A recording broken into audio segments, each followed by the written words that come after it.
Você está orando aí pela sua prosperidade? Muito bem. A pergunta que eu te faço é: você já descobriu qual é o propósito profético para que Deus lhe prospere? Ou seja, você está pedindo para ser próspero, mas você já sabe o que você vai fazer com a sua prosperidade? Apóstolo, minha prosperidade eu vou tirar o meu nome que está muito complicado. Com a minha prosperidade eu vou comprar uma casa. Com a minha prosperidade eu vou pagar umas contas. Com a minha prosperidade eu vou comprar um carro. Sinceramente, para pensar se tudo que você está pensando, se é que você pensou alguma dessas coisas que eu falei, cumpre um propósito profético. Então, gente, o que eu tenho visto, e é por isso que eu vou fazer essa série é que nós temos dois extremos na igreja. E a pior coisa é o extremo. Aonde tem extremo, você não tem equilíbrio. A Bíblia nos traz para o centro, para o equilíbrio, para o entendimento. E sem a Bíblia, gente, a tendência é irmos para um extremo ou para o outro extremo. Então, deixa eu explicar isso aqui a você agora, para você entender. Nós temos vivido um extremo que nós podemos chamar o evangelho da barganha. O que é o evangelho da barganha? É tudo aquilo que homens inescrupulosos manipulam emocionalmente a igreja de Cristo para atender os seus propósitos. Então, vamos entender esse evangelho da barganha. O evangelho da barganha transforma Cristo apenas um servo que existe para satisfazer todos os meus sonhos, todos os meus projetos, todos os meus caprichos. Então, qual é a pregação que você vê hoje que é mais atraente? É o evangelho da barganha. Olha, Deus vai te dar. Daqui a um mês você não vai mais lembrar do que você estava passando. Gente, a Bíblia diz que esse é um evangelho que traz comichão nos ouvidos, ou seja, ele é atraente. Ele é atraente. Não tenha dúvida que é um evangelho que capta, que atrai. Imagina você ter um Deus para satisfazer todas as suas vontades. Imagina você agora aí orando e falando: Deus, o Senhor sabe que a minha televisão não está boa, eu quero aquela de 100 polegadas. E Deus dizendo assim: é para já, pá. Então pare para pensar. Não é errado que você tenha uma televisão de 100 polegadas, não estou aqui discutindo isso. O que eu estou discutindo é essa teologia que você vê a respeito de Deus? É esse Deus que você realmente entende? E o outro extremo, que é o espírito de escassez, que faz com que crentes se sintam culpados quando eles são abençoados. Tem muito crente que quando é abençoado, ao invés de alegrar, ele se sente culpado. Não, eu não merecia isso, meu Deus. Então, gente, cuidado com os extremos. Cuidado com a mente da barganha, mas tome cuidado com a mente da escassez, que é uma mente também tão maligna. A gente faz da pobreza um pré-requisito para a santidade. Não, se eu não for pobre, é sinal que eu não sou santo. Não tem nada a ver uma coisa com a outra. Você não é mais santo porque é mais pobre, ou menos santo porque tem a prosperidade. Você é santo quando você entende o propósito profético da sua prosperidade. E é isso que eu quero trabalhar com vocês. Então preste atenção. Diga-se comigo: a Bíblia não glorifica a miséria. A Bíblia o quê? Mas ela também não idolatra a riqueza. A Bíblia glorifica a miséria? Não. Mas ela idolatra a riqueza? Qual é o grande problema? É que a gente fica num desses extremos. Não, eu passo essa prova porque é Deus. Ah, eu passo isso porque é Deus. Ah, eu tenho muito porque é Deus. Você tem que entender a visão profética da prosperidade. A visão profética da prosperidade. Então, qual é? Sai de um extremo e sai do outro. Qual é o centro?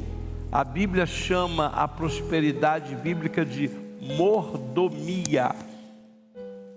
E aí a palavra vem de casa, oikos, e o mordomo é o oikomonos, o que trabalha para o dono da casa. Então, eu não acredito que Deus olha para o Alexandre e diz: Alexandre, você vai trabalhar com essa miséria. Pá! Alexandre, você vai trabalhar com essa riqueza para o teu prazer. Então, eu sou oikomonos, eu sou o mordomo. E aquilo que Deus coloca nas minhas mãos, eu tenho que estar antenado com Ele e com a palavra para saber o que fazer.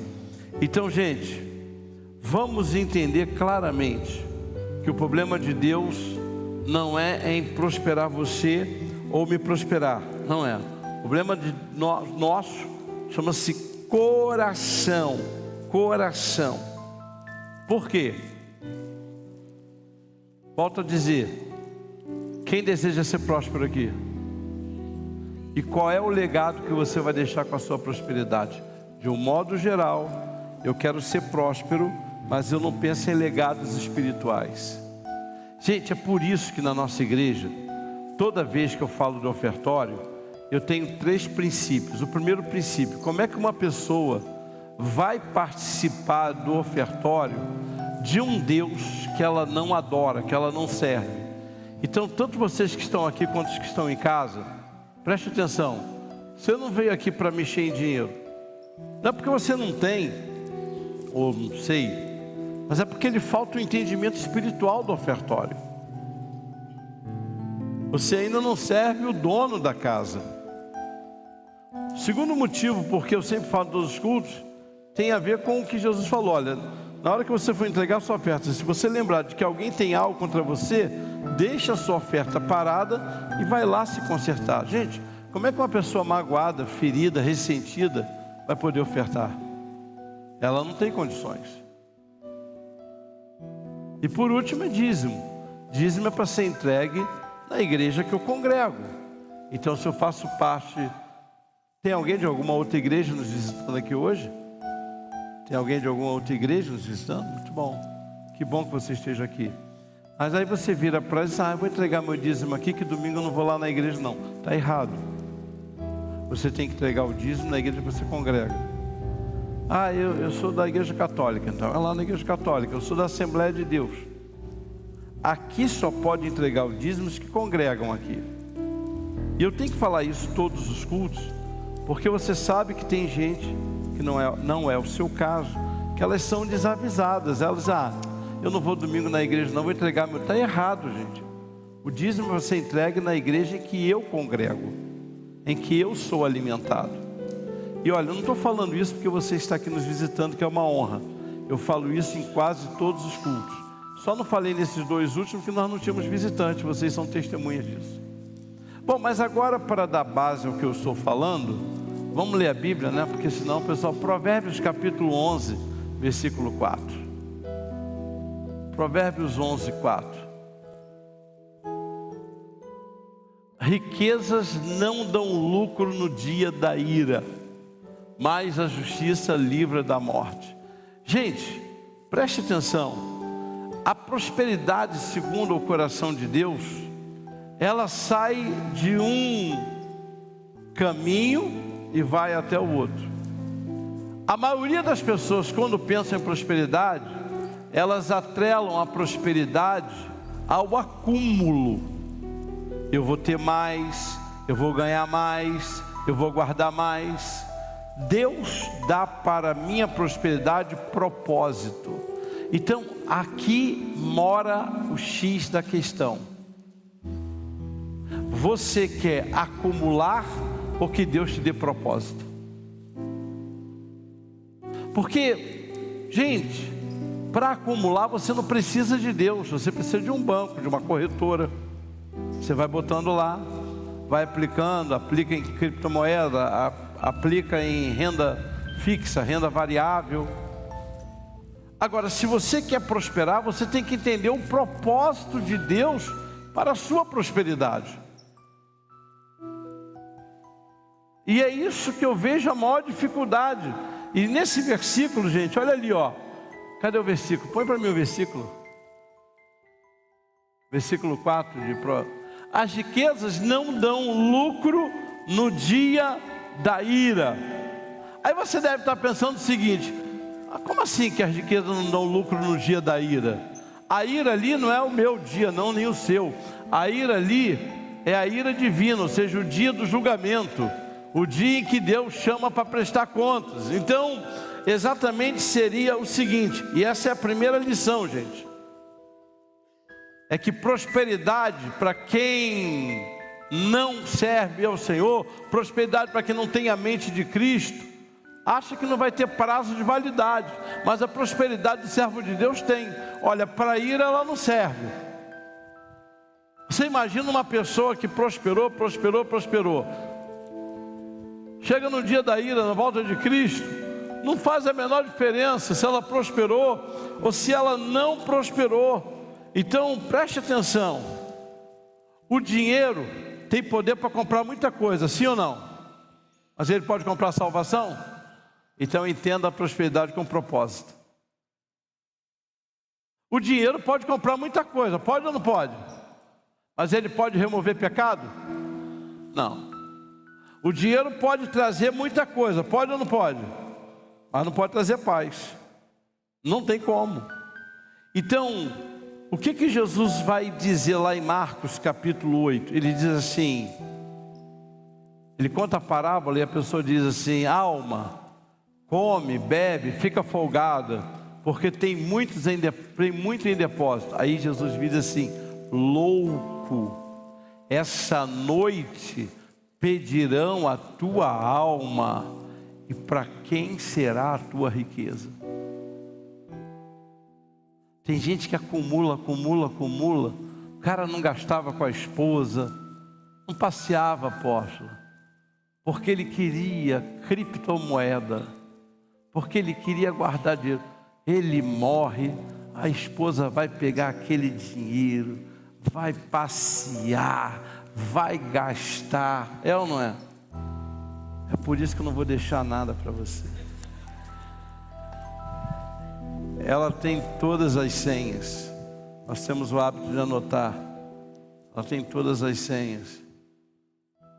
E eu espero sempre desfrutar com ela. Então a gente tem que aprender, gente, a fazer isso. A ter essa visão, essa postura. Então é muito importante que você comece a entender o seguinte: primeiro, aprenda a investir com a direção do Espírito Santo. Hoje você vai orar e vai dizer: Senhor, eu quero investir com a direção do Espírito Santo. Todo mundo pede para ser próspero, mas não pede a direção do Espírito Santo para a prosperidade. Qual foi a última vez que você orou dizendo: Espírito Santo, quando a prosperidade chegar, dá para o Senhor me conduzir? Dá para o Senhor me dirigir? Por quê? Porque a gente não pensa na prosperidade como algo espiritual.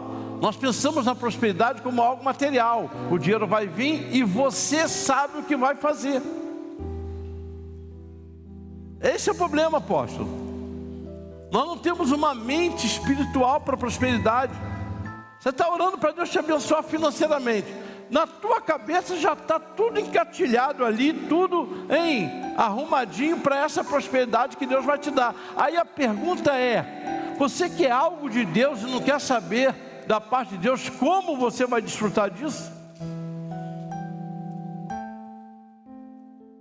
Irmãos, quando uma pessoa não tem Jesus Cristo, ela pensa assim: eu tenho que resolver minha vida, eu tenho que fazer algumas coisas, ou eu vou trabalhar nisso, ou eu vou trabalhar mais, ou eu vou vender, ou eu vou fazer aquilo outro.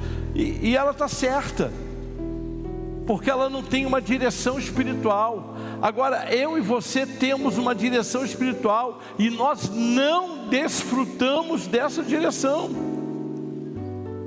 Pelo contrário. Então, as riquezas acumuladas não terão valor algum no dia da ira divina, mas a justiça livrará o fiel da morte. Então, gente, qual é o valor da justiça aqui? É que o texto diz que a justiça livra do quê?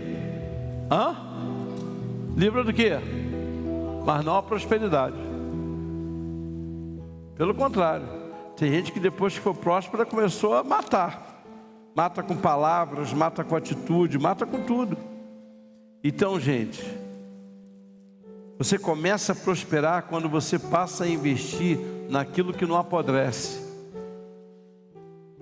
naquilo que Deus ama, naquilo que permanece. Alguém aqui tem o hábito de ir para um determinado hotel, tipo hotel fazenda, enfim, de passar finais de semana? Você se identifica com aquele lugar e sempre quando você pode, ou você vai com a sua família para lá? Tem alguém que tem esse tipo de lugar? Tem? Então tem lá aquele lugar. É seu? Não. Agora imagina você decorando aquele quarto. Vou botar um quadro aqui, vou deixar umas cortinas diferentes. Faz sentido você decorar? Tem mais alguém que costuma ir para um determinado lugar? Sei lá, uma casa de Airbnb que você aluga, hein? Tem alguém assim que aluga uma casa de Airbnb? Muito bem, aí você vai, né? Sempre que pode para aquela casa. Aí você decidiu decorar aquela casa, minha filha. Vai botar um quadro, hein, minha filha? Vai comprar um jogo de louças que você se dedica. Faz sentido? Pois é exatamente assim a maioria das pessoas que querem prosperar. Elas não entendem que há um propósito e elas criam os propósitos dela. Vou decorar com isso, vou decorar. Não, mas essa casa é sua? Esse quarto é seu? Não. Mas como assim? Você vai decorar um negócio que não é seu? Para ficar uma noite? Para ficar uma semana? Como você pretende fazer isso? Então, gente, quando você sai daquela pousada que você costuma ir, vai entrar alguém lá? Vai. Você ficou na pousada no quarto 100. Você saiu, já não tem gente entrando? Por quê? Porque para aquela pousada você na verdade nada mais é do que uma peregrina. Aquela casa lá que você aluga lá no Airbnb, só aluga para você ou aluga para outras pessoas? Outras pessoas. Porque você não é proprietária da casa, você é uma peregrina, passou por ali. Não faz sentido, pois as pessoas perdem o propósito quando querem prosperidade. Gente, o que você vai levar daqui quando você partir? O que tu vai levar?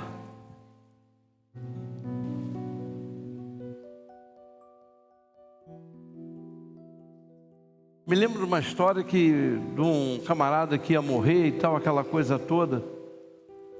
E ele tinha uma conta conjunta com a esposa, aquela coisa, ele está morrendo lá e ele chama o pastor: pastor, eu vou morrer e eu preciso falar uma coisa, meu dinheiro está com a minha esposa e tal, ela tem que me dar. E o pastor foi lá e disse: olha, ele está lá preocupado, que a irmã não vai dar o dinheiro para ele quer o dinheiro. Disse: pastor, fique tranquilo que eu vou resolver o problema dele. Ela chegou lá no hospital, o cara já não devia valer muita coisa. Disse: quanto é que você quer? Disse: eu quero tudo. Ela preparou o cheque. Ela já sabia que ele não ia emplacar aquela noite. Preparou o cheque, cruzou e botou o nome dele. Disse: toma. Disse: o que é isso? É o que você tem direito, agora vai no banco sacar. Ele não podia. Quantas vezes nós somos exatamente assim? A nossa prosperidade não faz o menor sentido para Deus. Pode fazer para você. E é isso que eu vou passar 7 semanas lhe ensinando. Você tem que aprender a ter uma prosperidade que faz sentido para Deus. Quem é que crê que é Deus e não o capeta que vai te abençoar? Levanta a mão assim. Tá. Você crê que Deus vai te abençoar por quê? Quem é que crê que a sua prosperidade quem vai dar é Deus, não o diabo? Quem crê que é o diabo? O diabo é que vai te enriquecer. Gente, não vai muito longe. O diabo tem poder para enriquecer? Tem ou não tem? Mas o que ele faz? ele dá de mão beijada? Ele entrega, mas ele vai querer o quê? Aí você acha que Deus é diferente. Deus não vai. Deus vai dizer, vai, Alexandre, toma, meu filho, faz essa farra aí. O que você quer ver? Eu quero essa bênção financeira. Toma, meu filho, tá aí, ó. Eu estou andando na rua para alguém. Ô, senhor Alexandre, acabei de receber uma mensagem que a pessoa me passar o número da tua conta, que eu vou botar uma grana lá para você. Imagina. Agora imagina eu dando a maioria dos testemunhos que você escuta de prosperidade. Veja qual deles a pessoa disse: Deus me deu esse dinheiro, eu investi na obra missionária, eu investi na casa do Senhor. A maioria dos testemunhos, para não dizer todos, tá? Porque eu posso pecar, mas a maioria dos testemunhos que eu escuto, a prosperidade sempre vem para satisfazer um desejo meu material. Não sei lá, de repente não sei nem a uma, não. Olha, eu pedi tanto a Deus para ser o maior ofertante dessa igreja para a obra missionária, e Deus me deu um dinheiro, e eu estou aqui, apóstolo Maide, dando esse testemunho. Já ouviu esse testemunho lá? Aqui eu nunca ouvi. Já ouviu lá? Vocês estão com a camisa aí do ID, né? Apóstolo, Deus mandou, eu recebi uma grana de uma herança, e eu vou investir uma oferta pesada no ministério ID. Já ouviu esse testemunho? Sabe por quê? Porque a gente joga na conta de Deus os nossos interesses. Porque Deus para a gente não interessa. Porque se interessasse, peraí, eu recebi essa indenização. Eu tenho ovelha aqui, irmãos. Eu tenho ovelha aqui que ele me manda mensagem assim: apóstolo, o que a nossa igreja está precisando? Eu quero dar uma oferta específica para a nossa igreja. Eu tenho ovelha, está assistindo, eles estão assistindo. Manda mensagem para dizer assim: eu quero abençoar a nossa igreja.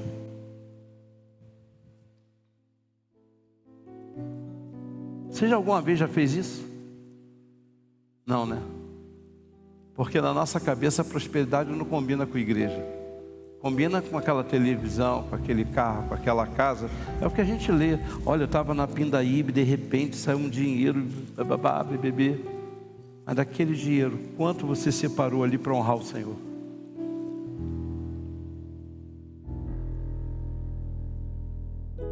Quanto?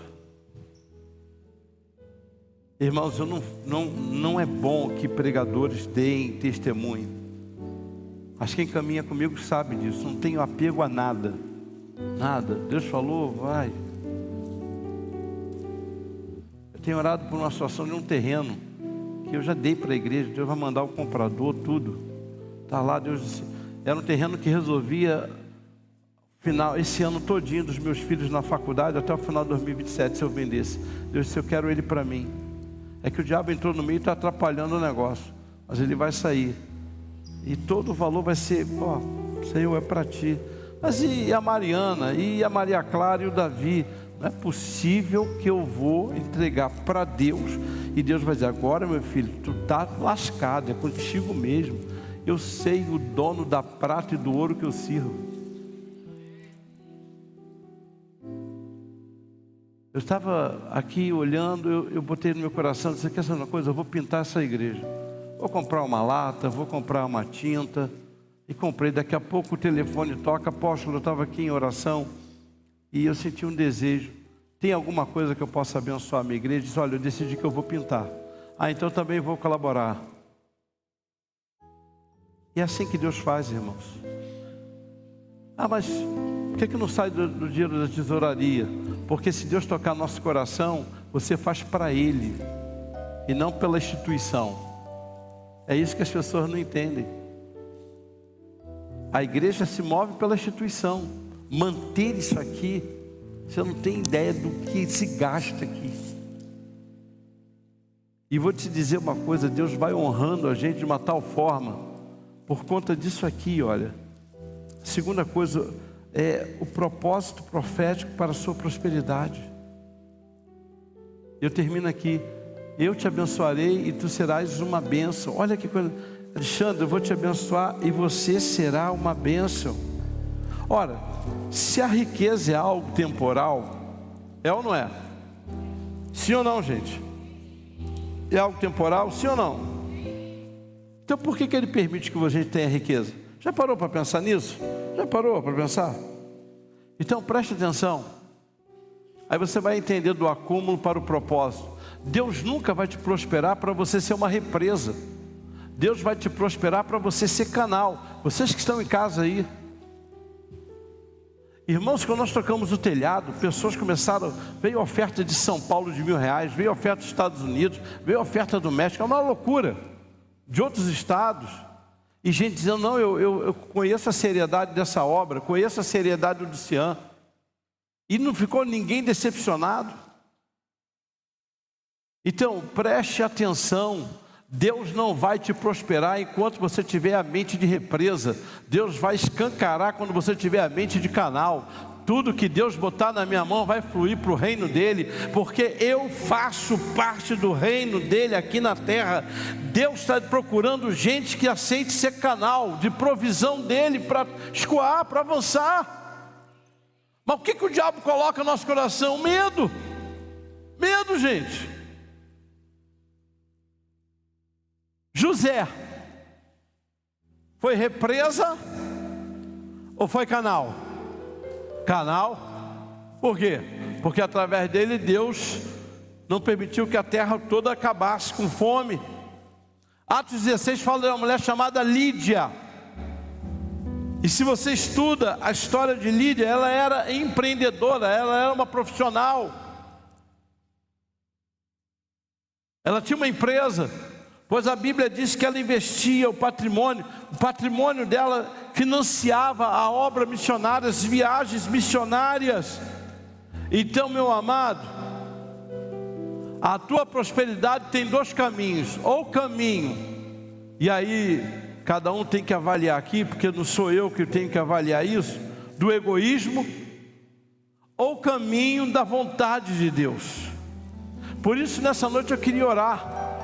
A gente tem falado aqui, irmãos, quando você faz um propósito de uma oferta, ela não pode ser movida pelo teu interesse, ela tem que ser movida pelo desejo da vontade de Deus. Senhor, eu quero ofertar na tua casa, eu quero ofertar por esse propósito, e o primeiro propósito é que a tua casa seja abençoada.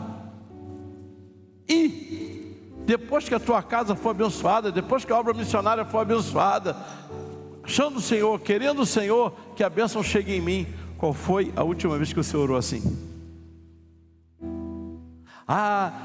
Eu acho engraçado isso. Senhor, apóstolo, ora aí porque tem uma causa na justiça para sair. É mesmo? E se sair vou dar um negocinho para Deus, para a igreja. A igreja não precisa de negocinho. A igreja precisa de gente apaixonada pelo reino de Deus. Negocinho nenhum resolve o problema do céu. Aliás, eu até me sinto ofendido e penso que Deus também se sente ofendido, porque Deus não quer que você dê negocinho. Deus quer que você entregue aquilo que Ele determinou. Nós temos que parar, irmãos, de hipocrisia. Nós queremos comandar Deus. Não, vou dar um negocinho. Olha, se sair, eu vou dar uma oferta. Você já orou? Que qual é o risco de você falar com você, eu vou dar uma oferta, Deus falou, eu quero tudo. Então fique em pé em nome de Jesus.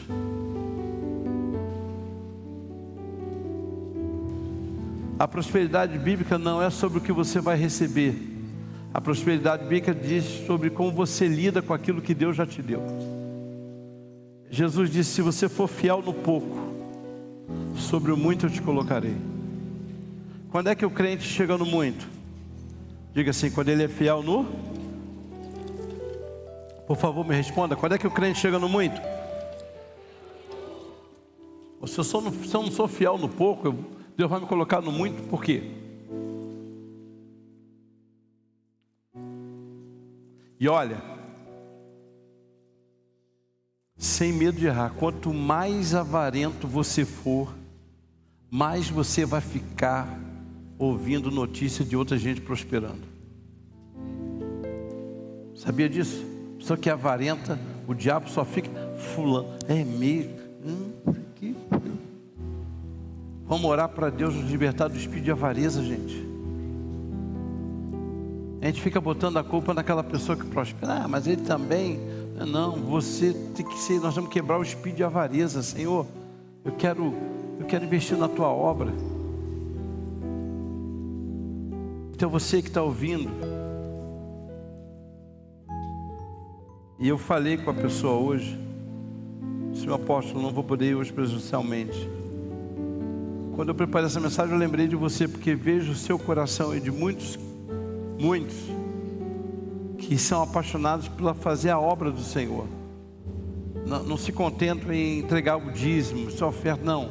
Eu tenho que fazer alguma coisa para a casa do meu Deus. Eu queria orar com você.